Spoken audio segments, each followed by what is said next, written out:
Hello my friends, and welcome to the Story House. Today, I want to tell you a powerful story about a man who spent 27 years in prison, but never gave up hope. A man who could have chosen revenge, but chose forgiveness instead. His name was Nelson Mandela, and his story didn't just change one country, it inspired the entire world. If you enjoy stories like this, stories that help you improve your English while learning about real heroes, please subscribe to this channel.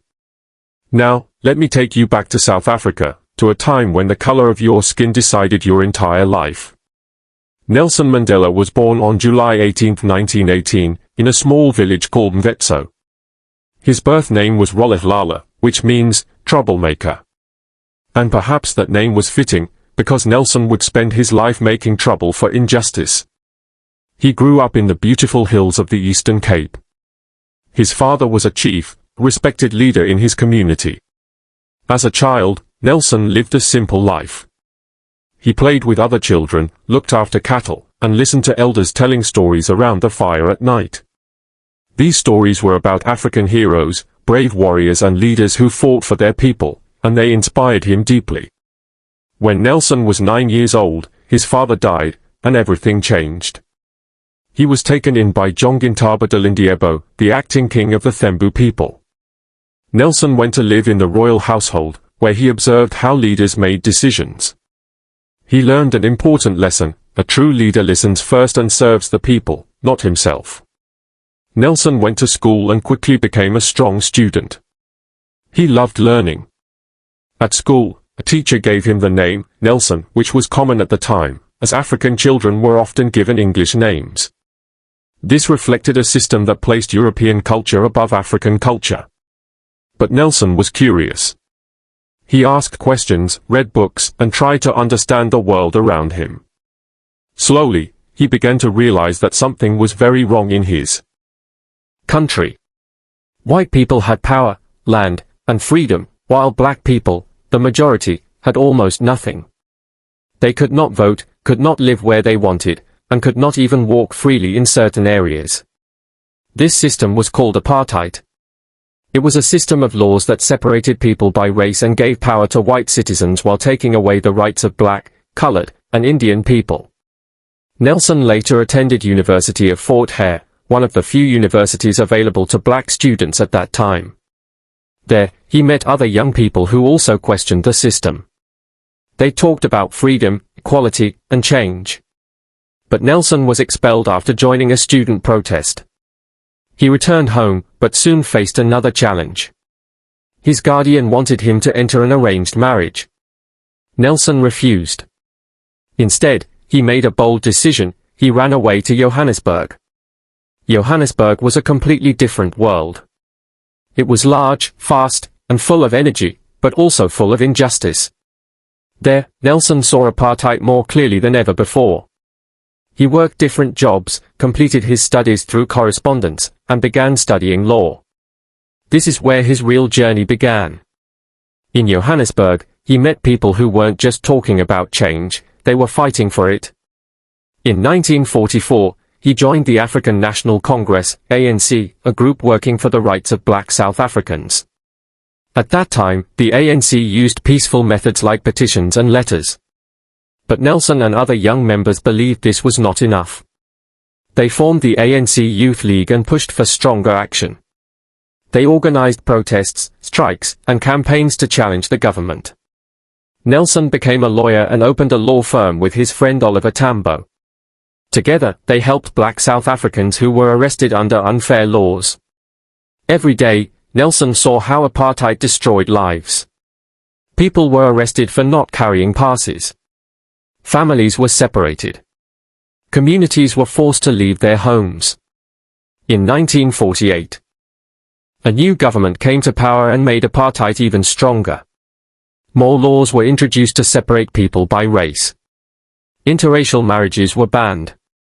Separate schools, hospitals, beaches, and even entrances were created. Everything was divided, and everything for black people was worse. In response, Nelson and the ANC fought back. In 1952, they launched the Defiance Campaign, a movement of nonviolent resistance. Thousands of people deliberately broke apartheid laws. They entered whites-only areas and refused to carry their passes. They were arrested, but they did not respond with violence.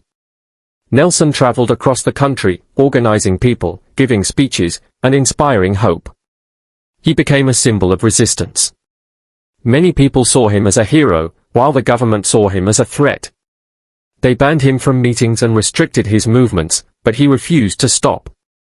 He had seen too much suffering, mothers separated from their children, men beaten by police, and entire communities destroyed. He knew he had to continue. In 1955, the ANC and its allies created the Freedom Charter, a powerful vision for a new South Africa. It declared that South Africa belongs to all who live in it, black and white. It called for equal rights, voting rights, and shared resources. The government reacted harshly. In 1956, 156 activists, including Nelson Mandela, were arrested and charged with treason, accused of trying to overthrow the government. The trial would last for years. The trial lasted 5 years. 5 years of uncertainty. 5 years of pressure. But in the end, all the accused were found not guilty. However, during those years, something terrible happened. In 1960, in a place called Sharpeville Massacre, police opened fire on peaceful protesters. They killed 69 people, including women and children. The massacre shocked the world. It also changed the thinking of Nelson Mandela. For years, Nelson and the ANC had believed in non-violent resistance. They had followed the example of Mahatma Gandhi. But now, Nelson believed that non-violence alone was not enough. The government, he felt, only understood force. So in 1961, he helped create Umkhonto we Sizwe, meaning, Spear of the Nation. This was the armed wing of the ANC. They began sabotaging government buildings and infrastructure. They were careful not to harm people, only to damage property. Their message was clear: we will fight back. Nelson knew the risks. He knew he could be arrested. He knew he could even be killed. But he believed he had no other choice. Later, he said, "We chose to start a fight against violence, to use controlled force against the government's violence." Nelson went underground. He moved secretly from place to place, often wearing disguises. People began calling him the Black Pimpernel because he was so difficult to catch. He even left South Africa in secret to receive military training and gain support from other African nations. But in 1962, after 17 months in hiding, he was captured. Someone had betrayed him. He was arrested and sentenced to 5 years in prison. Then, in 1963, while he was already in prison, police raided a secret ANC headquarters. They discovered documents, plans, and evidence. Nelson and 7 other leaders were charged with sabotage and conspiracy to overthrow the government. The punishment could be death. The trial became known as the Rivonia trial. The world was watching. Would these men be executed? Nelson Mandela chose to speak in court. On April 20, 1964, he delivered a speech that lasted more than 4 hours. He explained why they had chosen to resist. He spoke about the suffering caused by apartheid. He spoke about freedom, dignity, and justice. He ended with these unforgettable words: "I have fought against white domination, and I have fought against black domination. I have cherished the ideal of a democratic and free society in which all people live together in harmony and with equal opportunities. It is an ideal which I hope to live for and to achieve. But if needs be, it is an ideal for which I am prepared to die." The courtroom fell silent. The world listened, and waited. Many expected a death sentence. But instead, Nelson Mandela and the others were sentenced to life imprisonment. On June 13, 1964, Nelson was sent to Robben Island, a prison on a small island off the coast of Cape Town. This would be his home for the next 18 years. Life there was extremely harsh. Prisoners slept on thin mats on concrete floors. They were given only one blanket. The food was poor, and black prisoners received even less than others.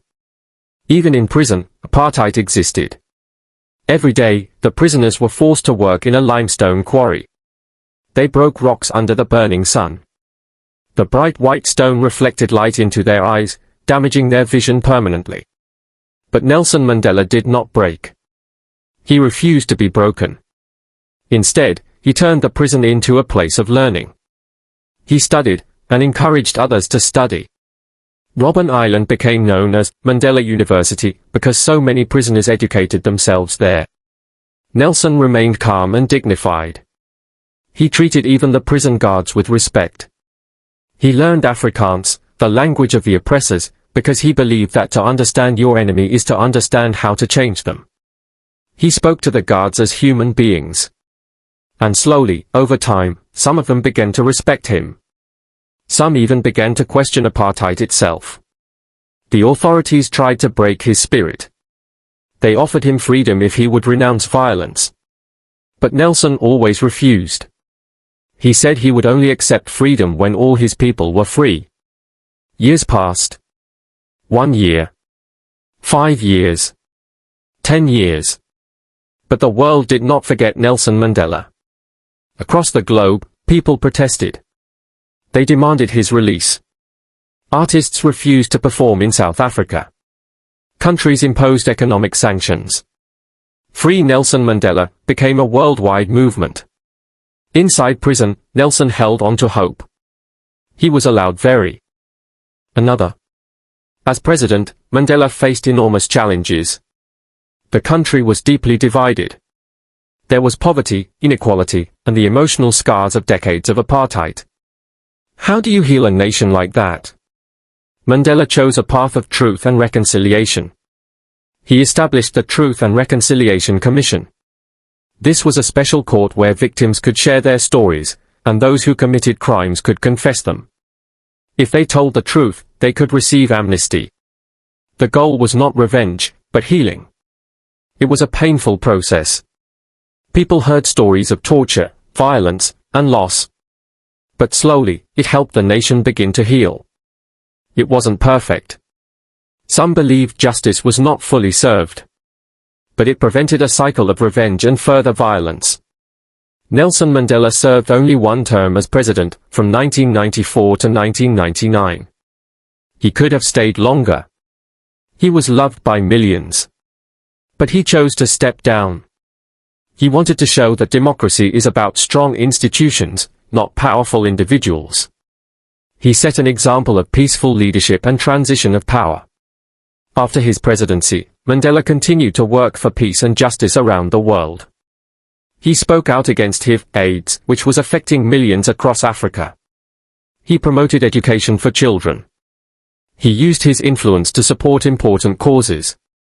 He became a global symbol of forgiveness, unity, and human dignity. Nelson Mandela passed away on December 5, 2013, at the age of 95. The world mourned. Presidents, leaders, and ordinary people paid tribute to him.